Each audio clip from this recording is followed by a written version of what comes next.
Wonder Woman is the fourth film in Warner Bros. DC Comics cinematic universe. It's also shockingly the Princess of Power's very first silver screen outing in her almost 75-year history. Shocking when you stop and consider that she's easily the most iconic female superhero in the world, and her contemporaries Batman and Superman have already had multiple kicks at the film can. Gal Gadot reprises her role from Batman v Superman as Princess Diana, and the movie plays out as one big origin story. When U.S. spy Steve Trevor, played by Chris Pine, finds his way to the ancient Amazon island, the Themyscira, Wonder Woman ends up finding herself dragged into the events of World War I and a plan by the Germans who may or may not be backed by the same dark powers that the Amazons have sworn to defeat. It's clear to me that Gal Gadot is still developing as a performer, yet I cannot deny her unique cadence and almost otherworldly charm makes her strangely a perfect fit for this particular role. The movie also understands the importance of building up the supporting characters like Diana's mother, Queen Hippolyta,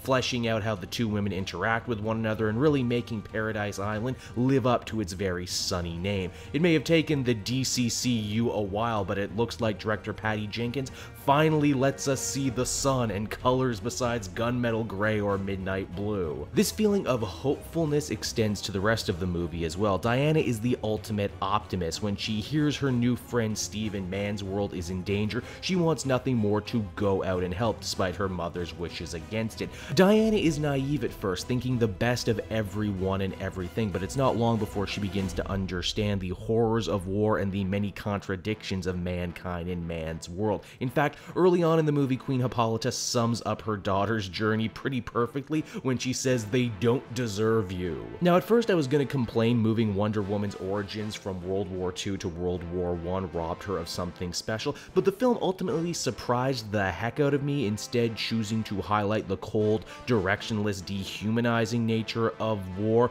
wherein there are shades of gray on both sides of the battlefield. And well, you couldn't really do that if there was Nazis running around, could you? Also, you might have heard about this other star-spangled hero with a shield, and I get the feeling the movie makers really didn't want you to think about him during this. And perhaps war itself being the true villain is one of the best things the movie did, considering that the human bad guys and gals are sort of underserved. While as a comic fan, I did enjoy the Golden Age deep pull for Elena Enyana's Dr. Poison, and Danny Huston works hard as the apparently real-life Eric von Ludendorff, neither leave much of an impression. Another thing I really ended up appreciating about the Wonder Woman movie is the fact that it doesn't let itself get bogged down in too many specifics, unlike, say, Man of Steel that over-explained Superman's powers. Wonder Woman has a lasso of truth, and it works because, well, we see how it works. Same goes for her bulletproof bracelets. We get to see them in action, and it tells us everything we need to know about them and more. The movie also does pretty well when it comes to levity, too. We get some fun fish-out-of-water comedy stuff with Diana once she enters Man's World, and the supporting cast is all nice and varied. I especially appreciated Etta Candy in all her Golden Age goofiness. Steve's war buddies are pretty fun and memorable, too, in that nice little man-on-a-mission, Dirty Dozen kind of way, but I kinda can't help but feel they missed the opportunity to not cast actual war comic characters. I mean, yeah, Sammy, the Chief, that guy from Trainspotting, they were really good in everything, but come on, I mean, you had Sergeant Rock and Gravedigger right there, and you didn't do anything with them? Special credit should also be given to the romantic side plot with Wonder Woman and Steve. It works good due in no small part to the fact Chris Pine is not afraid to go into full-on lovable doofus mode, wherein he represents both the best and worst humanity has to offer.